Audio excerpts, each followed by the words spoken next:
Hello and welcome to the DrivingMaul show. Hi, I'm Paul. I'm the host this evening, and it is going to be a solo show this evening. So just me, myself, and I, which means it'll probably be a bit of a quicker one as well for you folks. Unfortunately, Mr. Harris can't join me, and Cornflake is still jetting around in the USA, having his lovely holiday over there. So just me tonight, I'm afraid, folks, to go through things. We'll kick off then. So yes, what we'll do is kick off with the news. Then we'll go through the Super Rugby games, have a look at fantasy rugby before looking forward to next weekend's Super Rugby games. On the old news then, and Les Kiss, who we mentioned the other week, is going to be the new Wallabies head coach next year after Super Rugby has completed. He is going to be the head coach for the combined Australia-New Zealand team that is going to play the British and Irish Lions later on this year. So good appointment there, obviously. Getting that continuity, giving you the experience, getting to know some players and things. So I think that would be a good move for Les Kiss, and the right kind of person to appoint for that one. Other kind of people would have been I guess Clayton McMillan, who's heading overseas to Munster, would have been kind of cool to see him do that. But obviously, being based in Australia, you expected there to be an Australian head coach for that one. So well done to Les Kiss. The fun and games continue off the pitch over in Europe. Unfortunately, because of funding issues, Ireland have dropped their men's sevens program. They're keeping the women's sevens program up and running. That is a pathway to the 15s. But funding for the men's sevens program has been cut. Look, it does feel to me like, basically since COVID, that's when obviously sevens has got stopped, dead in its track. So I think actually a bit before that one, the kind of sevens had it was just decreasing the number of stops rather than increasing or rather than growing. It seemed to be going in the wrong direction, this is kind of another sign of that. Someone uses women's sevens. It's always been funded in Ireland. Yes, it has been done for a long time, but I'm saying the men's one has now been cut, but they're keeping it as well. Yes. Over in Wales, it's kind of what is the latest crisis this week for Welsh rugby. So they came up with a collective sort of agreement between Welsh Rugby Union and the four regions or clubs or whatever you want to call them over there, with Cardiff going into administration and now being owned by the Welsh Rugby Union. Both Scarlets and Ospreys had some questions for the RFU, for the WRU. The WRU said signed by this date, otherwise. And what they've done is they've then now put it on notice that the part of the agreement they have has a two-year clause in that, and they've triggered that clause to actually get rid of the agreement. Quite what that means, we'll have to wait and see. Cardiff and the Dragons had signed the agreement, but the Scarlets and Ospreys haven't. Look, I've not listened to the Attacking Scrum podcast, which is the Welsh podcast rugby podcast I listen to. They have not been. They have not. What's the word I'm looking for? They've not published the latest episode, but I'm sure they'll be covering on that. So I have some more details for you next week. But it does seem like an absolute mess over there in Wales at the moment. Simon's mentioning that perhaps the Cheetahs from South Africa or the Black Lions from Georgia, it could be a new team. Look, the WRU has committed to providing 4 teams for the URC, and if they don't, they get fined £5 million. Now, since they give each of those teams £4.5 million, clearly cutting a team would save nearly all of that £5 million anyway. Yes, but even so, it must be throwing money away rather than putting it towards actually rugby in your own country. So we'll have to wait and see how that one pans out. But I say, not good, not a good look there. And I'd say with that news also from Ireland, look, funding, we had obviously the New Zealand rugby making a loss again. So clearly things off the pitch at the moment for rugby union are not very good on that one. So let's sort of put those kind of things behind us and come back here to New Zealand. And there's a brand new sport apparently about to be launched in New Zealand called Run It Straight, which basically has two players. One person with the ball, one doesn't, and you run at each other and try and knock each other over. We've obviously seen these kind of things going on before. It's just fun and games in trainings or those sort of things. But now they're looking at making it a professional sport. So it's going up.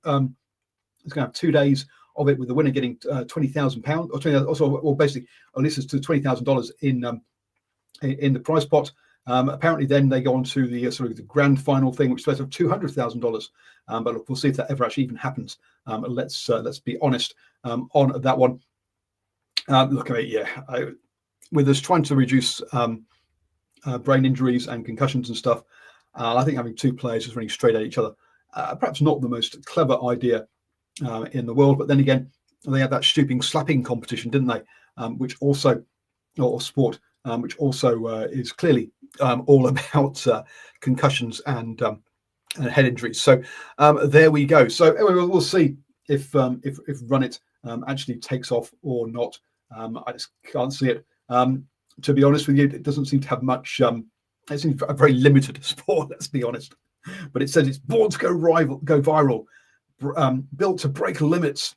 It has taken social media by storm, apparently, with tens of millions of views. Run It is fast, intense, and raw. It rewards strength and grit, designed for live crowds and global broadcasts. Run It delivers real athletes and the biggest collisions. Oh well, we'll see if it actually happens, but I doubt it. On that one, to say it is just far too limited a sport, really. Further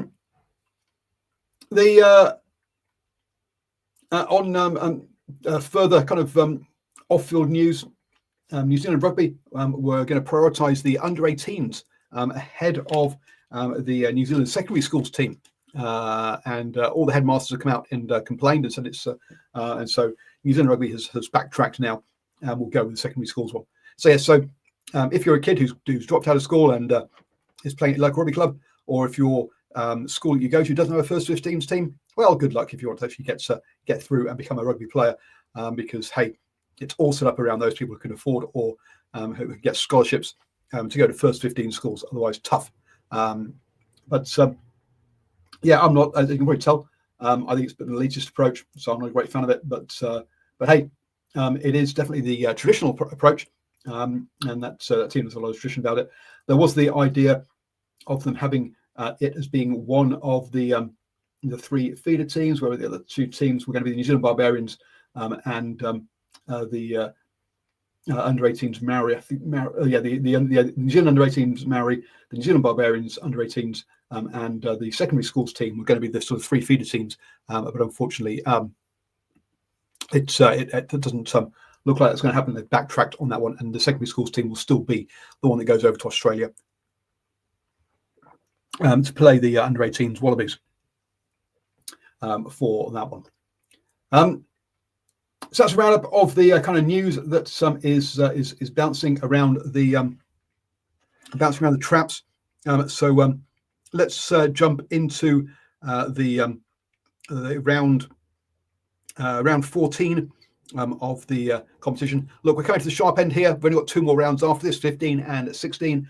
And as the title says, there are a number of teams that already now, after this weekend, cannot make it to the finals. So we'll tell you who those are after we've run through the games, though.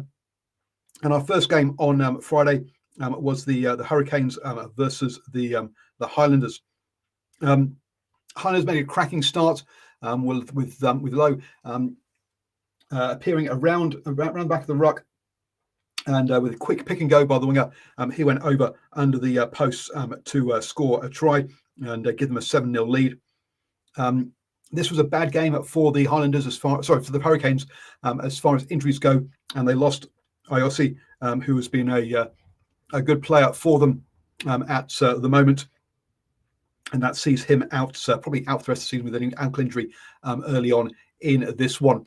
Tough on him. Ben and Sullivan then barged over for a try out wide and Love. Was good with the boot to even things up all at 7-7 before Lowe got in himself a second try. That one being a sort of end-to-end long-range one. We had a few long-range tries this weekend with Ratamuchi Nikins finding some the space by using a crossfield kick, and it was get that ball into space, and you can do damage even from a long way out. Was the story for that one?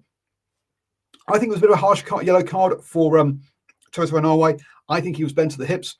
Yeah, the other player was dropping, but yes, there was head contact, but I think he was bent over. But anyway, so he went off for a yellow card. But even so, the Highlanders had that 7-14 lead at half time.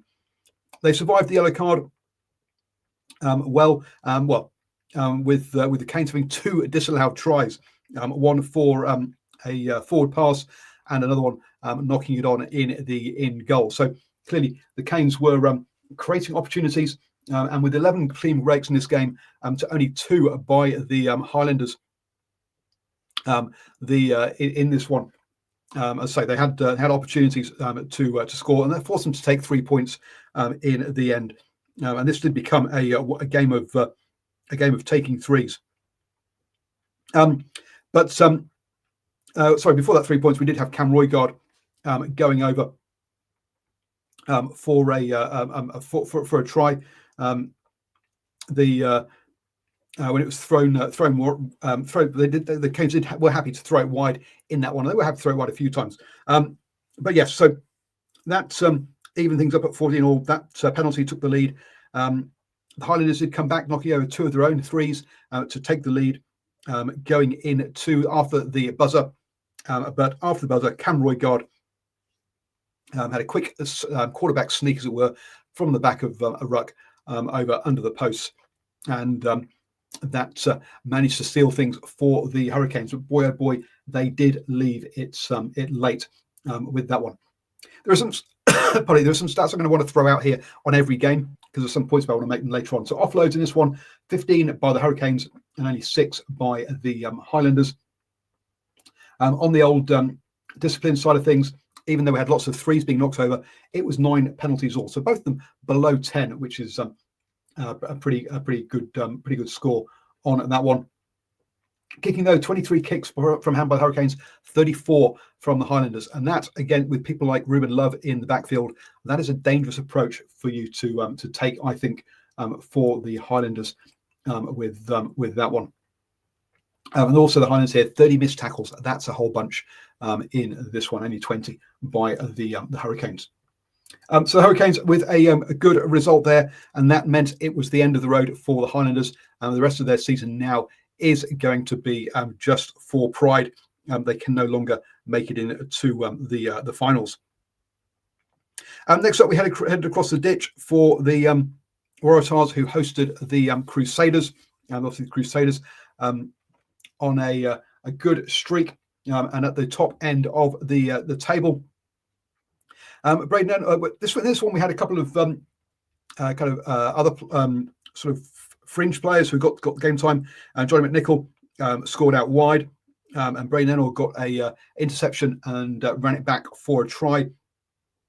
Add in another one, and suddenly it's only 17 minutes down, and the Crusaders are 19-0 ahead. And yeah, it's goodbye already, isn't it, for this game? Let's be honest. And Gleeson did pull one back, but Fihaki went over. And look, Rivers Rayana looking good in this one, even if he did miss the conversion after Callum Grace's try after the hooter. So that it was 7-31 at half time. Yeah, game all over was by then, let's be honest. As Nocturnal Right says, Crusaders had too easy on the edges during the first half, and the Waratahs defence's pattern was rubbish. And yes, and it wasn't like they were missing tries. They only missed 19. Remember, 30 by the Highlanders, whereas the Crusaders missed 17. So it's about finding gaps rather than sort of bashing through by the for the Crusaders. Look, the Waratahs did come back a little bit in the second half. Gleeson got a second try, and Rosero also went over. So 2 bashed over tries by the forwards. But look, that got them within 10. I mean, it's still a 2-score lead. With Sever Reese going on to now equal the try-scoring record by going over for a try.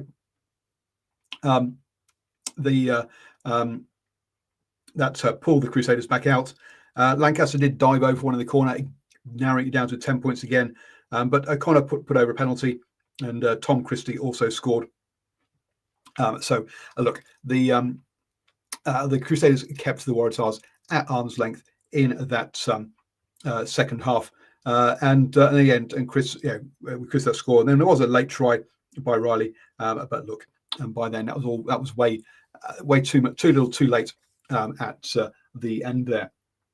Again, looking at some of these stats again, offloads is one I want to talk about. 7 and by the Waratahs, 6 by the Crusaders. 9 clean breaks compared to 3 for the Crusaders. 9 clean breaks for Crusaders. But that's again going back to what I was talking about them finding finding gaps rather than bashing through tackles. 6 penalties for the Waratahs and 9 for the Crusaders. So both under 10, which is good. And then kicks in play, 22 by the Tars and 29 by the Crusaders there. So not 30 odd by the Highlanders. I say kicked in like Ruben Love, a dangerous game if you're going to play that one. So that was what happened on Friday night. Then going on to Saturday, the Drua back home in Luakota. They're favoured. They prefer playing there rather than Suva, or at least the results are better there rather than Suva.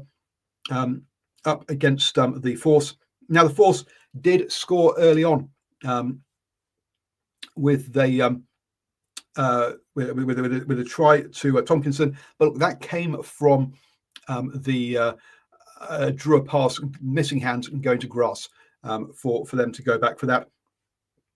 And it did take really a yellow card before the Drua got themselves on the board in this one. And then it was just one-way traffic as they went out to a smallish lead of 7 at half time. But in the second half, it's 3 unanswered tries. It meant that it ended up being 38-7 for the Drua. Now you're thinking probably that look, it's all this free-flowing broken rugby for the Drua. That's how they did it.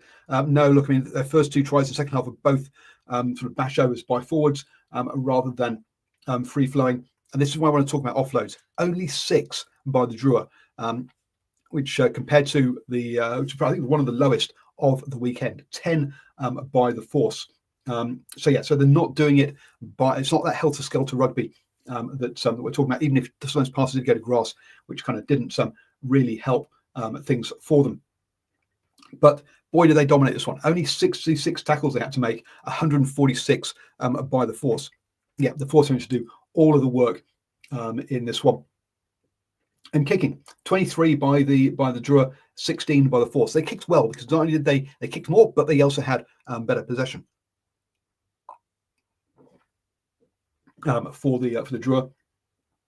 And down the discipline side of things, 8 by the Drua, 10 by the Force. Not bad either side. Slightly high there for the Force, really, but it wasn't a kind of deciding factor between the two of them in that stat. So, look, both these teams, both the Drua and the Force, are out of it. They can't make the finals now. So for them, the Waratahs, the other team, they can't make it. So yeah, the Crusaders win over the Waratahs meant that was the end of the road for the Waratahs. And both the Drua and the Force can't make the finals either. So those are the 4 teams that can't make the finals now, and are just playing for pride. At least that big score for the Drua against the Force in front of their home fans, who have had a tough one this season, is good for them. Now it's a shame that Stephen can't be with us tonight because he was at Albany Stadium for Moana versus the Blues. Post-match, we had a few comments about that the Blues had perhaps been sledging or a bit mouthing off after their win against Moana Pacifica earlier, and that provided some ammunition for the kind of motivational talks of this week for Moana Pacifica. Early on, Pellegrini missed a penalty, but then he knocked one over to take a 3-0 lead. But then Riccatelli looked like he'd nearly got there, or got there from a line-out maul, but it was decided that actually He hadn't made it, but because the maul had been dragged down, Gardner decided that was a it was going to be a penalty try, and Tuipulotu from Moana Pacifica went to the bin for that one. The Pellegrini knocks over another penalty though to narrow the gap, just for Patrick Tuipulotu to bash over under the posts to take it out to a 6-14 lead, heading towards half time. One of the sort of standout players earlier in this season was the winger Tomifalau, and he got himself back on the board again with this one, where the Moana were bashing away, but rather than keep bashing away, as when they dragged the defenders in, they spun it wide. This was when they were a player down still, so over he goes in the corner to narrow things up, and it's 11-14 going in to half time. So a narrow lead for the Blues there. Pellegrini then, with his kicking boots on. Now look, he wasn't perfect from the tee by any stretch of the imagination, missing 3 conversions and a penalty, but he did knock over a couple more penalties to put Moana Pacifica out into the lead. And Tomifalau also got on the board again with a crossfield kick that got knocked down. And look, he was fortunate enough to be in the right place at the right time and to collect it and put it down for a 22-14 lead. So an 8-point lead here. That's 2 scores, and that's kind of important. Patio Filo got a yellow card and was went off to the bin, and that was actually before Tomiflau's try. Third try. Oh, have I got my wrong order then? I'm not sure. Maybe I got the tries in the wrong order. Either way, Tomiflau got the try, and it stretched that out, the lead out to 27-14. Hoskins Sotutu bashing over again for this one, and the score. So that closes things up to 27-21. But Moana Pacifica were able to defend and stop the Blues from leveling things up and taking it to a golden point. So that means now that Moana Pacifica have beaten the Crusaders, the Highlanders, the Hurricanes, and the Blues this season. So 4 out of the 5 franchises. Next weekend they head down to Hamilton to take on the Chiefs. They could make it a full set, which would be an amazing achievement for them this year, when you consider they'd only beaten the Hurricanes coming into this season out of the New Zealand teams. Oxford Wright says that teammate protocols were wrong and that the press got it wrong.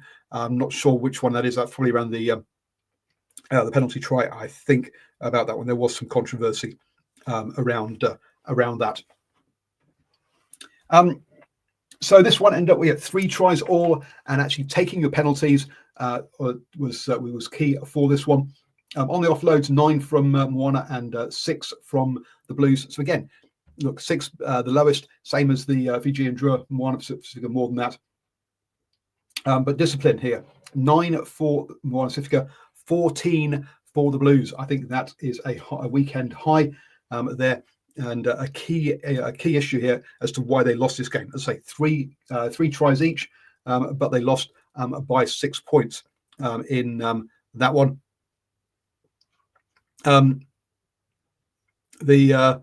Missing a player in touch that then cancelled and Moana Pacifica try. Okay. So yes, I say penalties are the real big one here. Yes, there were 2 yellow cards, but Moana Pacifica managed to handle those very well. On the kicking front again, 32 by Moana Pacifica, 22 by the Blues. So more kicking sometimes is a good thing.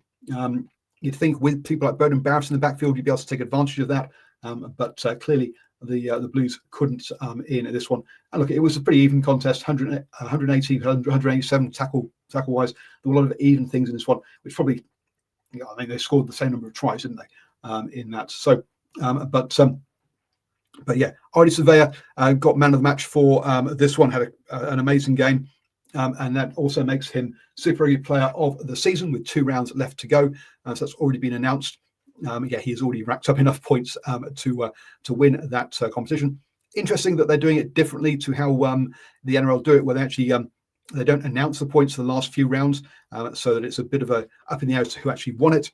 They keep the suspense to the end of the season, whereas yeah, in Super Rugby, what they've decided this year at least is that they are going to is that they announce it as the points come in. So congratulations to Artie Surveyor. Look, he has been key for them. He's done that with 2 games to spare and also missing a few games through injury as well, or a few rounds, pardon me, through injury as well. Look, it's not been a one-man show. Look, there'll be some other very good players stand out for Moana, but he has helped to raise the level certainly for them this season, and that's been really good to see. Will they make the finals? We'll have to wait and see, but this does put them in there on that one. So let's just round off the last game before we have a look at the table, where the Brumbies took on the Reds. Also actually put one from Moana to the game Blues. 9 turnovers for Moana, 19 by the Blues. The Brumbies Reds one, look, a low scoring affair, definitely initially, with only 1 try each in that first half. McDermott got an early break for the Ryan, then with basically spotting there's a gap at the ruck, and he went through that, gave it to Ryan to score early on, and that was only 6 minutes down, so gave the Reds a good lead. It took 20 minutes before the Brumbies could come back with Alan Alatoa, who is having a great season, getting over the line, bashing over for his try. Pollard got a yellow carded before half time, and boy, yes, he was upright in that one. So look, unlike the Toto and I one, which I thought was bent over, the Pollard one, he was extremely upright for that one. And we did end up with a another yellow card as well. This one for Hunter Paisami, and where is my little clip for this one? Oh, damn it! Sorry, folks, a bit too slow with this one. But yes, as he put his arm out and basically clotheslined the player there. So yeah, that was so you just can't be flinging around that arm out like that. Very soon after that, actually during that period, the Brumbies then, with Hunter Paisami off, scored 2 tries, one from Muirhead and one from Tom Wright, both of them spinning it wide, using the width of the pitch to get out there to score those. Look, the Reds did come back with a NASA try, but look, it was too little, too late, and a longer in penalty made it a 2-1 to see them home comfortably in the end for the Brumbies.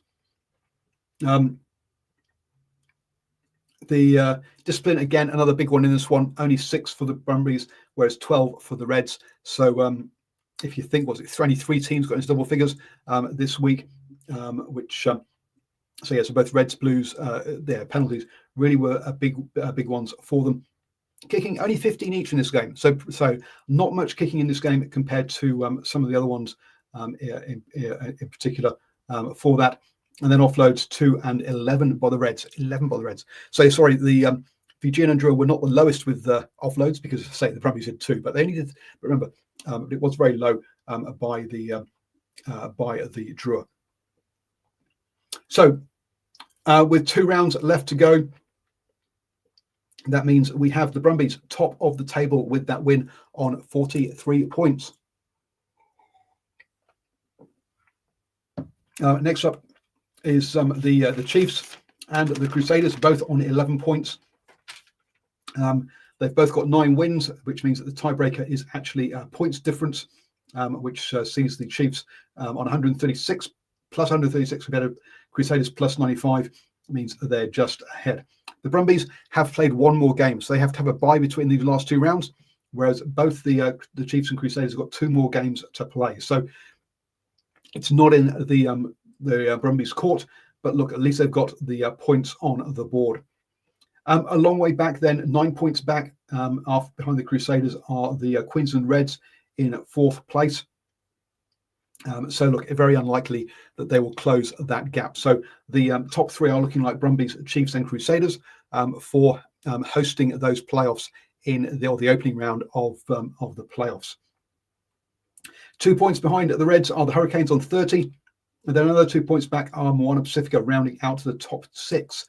The Blues are also on 28 points, but Moana have got 6 wins to the Blues 5, and that's the tiebreaker that applies here, not points difference.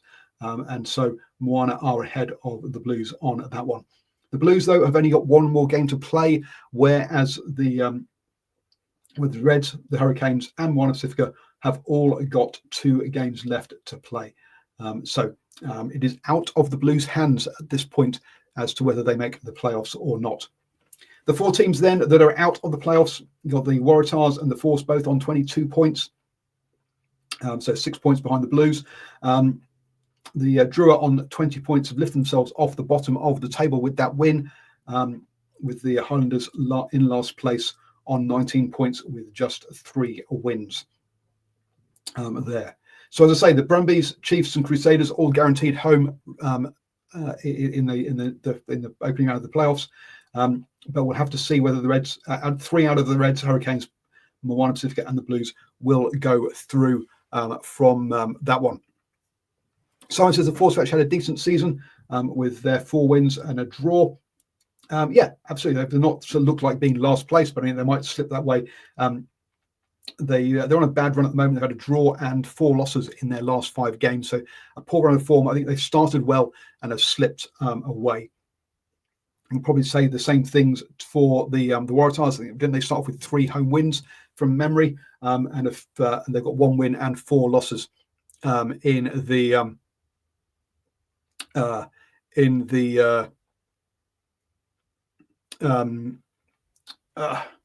what's the word I'm looking for? In the last 5 games.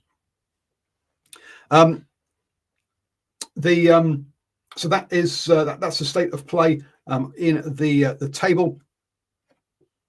Looking forward to next weekend. We just have 4 games. This does my head in.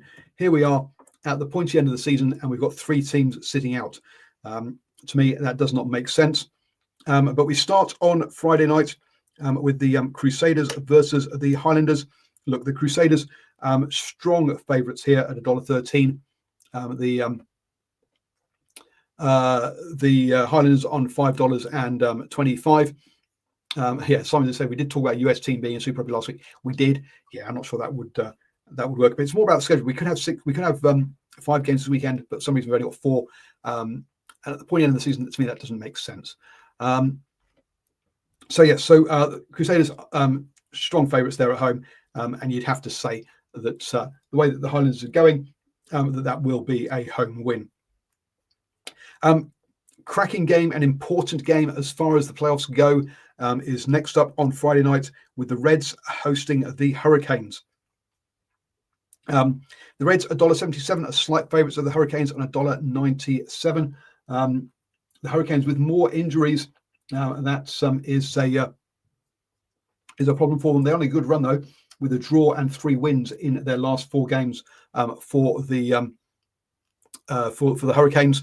The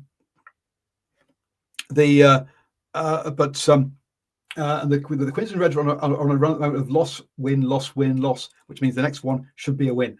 Look, at home, you've got to say that the Reds have looked pretty good at home, so I would I get why they're favourites, but boy oh boy, that is a coin flip, that one. And I say is extremely important with being 4th versus 5th in there. Whoever wins that game automatically is in the playoffs, because it will mean the Blues can't catch them with only 1 game left to play. Finally, then, the first game of Saturday is the Chiefs versus Moana Pacifica. Look, the Chiefs heavy favourites here. Yes, they have lost a couple of games recently in their last 5 games, so they're not in the best of form. They did look like being imperious early on, but they have faltered a little bit. towards this kind of run-in. Still, it's a big ask for Moana Pacifica to pick themselves up again after what must have been a very emotional game against the Blues. Look, it would be a cracking win for them to win this one, but it's a big ask for Moana Pacifica. Let's be honest, going into to this one. If Moana Pacifica get this one, then that will see them into the finals. Because if they win this one with a bonus point, they'll definitely in the finals. If they don't get it with a bonus point, then it'll depend on what the Blues result is next weekend. Because having that extra win over the Blues means that they win the tiebreaker if they're equal on points. Final game of the round, it does not have any impact on the on the playoffs. But definitely has lots of bragging rights over in Australia. The Force will host the Waratahs. The Force $1.62 at home against Waratahs $2.20. And yes, at home you've got to say the Force should beat the Waratahs there. They do have a good record at home, and so I expect the Force to win that one. So I'm looking at 3 home wins really, with the Crusaders, Chiefs, and Force getting up, and that Reds versus Hurricanes one for me is too tight. That'll be a bit of a coin flip.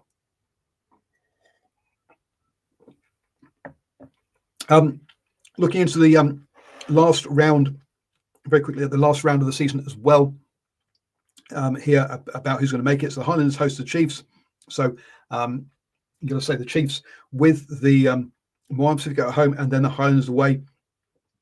They could very easily be on 2 wins, and then you get a cracking game of the Brumbies versus the Crusaders. That one probably will decide which one of those, will have home advantage in the semi-finals. So, cracking second game on the Friday. On Saturday, the Blues will take on the Waratahs, and then that's followed up by the Hurricanes versus Moana Pacifica. So the Hurricanes and Moana Pacifica will know what they need to do to make it into the finals, because off the back of that Blues result. So that will, if the Blues win, and obviously they'll know how many, and if they're by a bonus point or not, they'll know exactly what they need to do going into that one. And then the final game of the round has the Reds hosting the Fijian Drua, and you've got to say the Reds will go into that one very confident. So by that stage, what with the Blues being 4 points behind them, the Reds just need one bonus point out of the Reds versus Hurricanes or the Reds versus the Drua to make sure they're playing finals footy this season. So that gets you up to speed with what we're looking at for the next 2 rounds. You've got to say, I think it's looking like Moana Pacifica with their 2 away trips, first off to the Chiefs, then to the Hurricanes. It's really tough for them. So yes, it's in their hands, but boy, it's a big ask for them. So it would to me, it would be a real shame if they do get pipped by the Blues at the end here. The Blues really relying on those bonus points. 8 bonus points this season is the highest out of any team. Both the Brumbies and the Highlanders have 7, so top and bottom of the table currently. Highlanders obviously with a lot of losing bonus points there, whereas you're looking at the Brumbies with quite a few try bonus points in there with their one. So yes, actually just on the side, the Crusaders are leading with the most try bonus points this year with 5. There you go on that one. So that wraps up the games side of things. But how is fantasy going? Well, I had an absolute shocker because I forgot to change my team, and so I had something like 9 players get 0 points at the weekend. Your top players from a fantasy point of view were Cam Roigard on 86 points, Hardy Surveyor with 78. A surprise there then in third place with Johnny McNichol on 74 points. I don't think many people would have had him. Tommy Flau he has bounced back after having some cracking games at the beginning of the season, but he has tailed off with 68 points. Rivers Hana, again, on 64 points since coming in for the injured. I've gone blank. Crusaders. Since he's come back from injury, though, he has looked good, at, especially in there. Kaneko Vata, sorry about the pronunciation there, for the Fijian duo with 64 points, the loose forward, doing well. And then Severis with that try that has been eluding him for quite a few weeks now, to take him to the top of the all-time Super Rugby try scorers, puts him into with 63 points. So those were your 60 plus, those guys at the top end there. The McNichol one in particular, a bit of surprise, but with the Crusaders up against the Highlanders this weekend, he might not be a bad pick. Let's be honest there. Looking at the leagues then, I say I came second last. I had a shocker in round 14, but Cornflake, boy oh boy, where did this come from? Second in the table there, so he had an absolute cracking one. And Stephen, with the tanning up, was in 13th place. Overall, then, where does that see us? Well, Cal 7 is top of the table, with a commanding 700-point lead at the moment. Tanny Up has overtaken me now because that shocker I had last weekend is up to 13th. I'm in 17th, just ahead of Cornflake in 19th. So yes, I better remember to do my players this week for that one. So let's bring you up to speed with the DrivingMaul all the rugby stuff. So I'll be back on Wednesday night, or the boys will be back on Wednesday night with the standoff show, covering all of the rugby league action, and I'll be back next Monday to round up round 15 of Super Rugby, as we are heading towards the sharp end of things here in Super Rugby. Now, don't worry. Remember, stay safe, everybody, and do something that your future self will thank you for.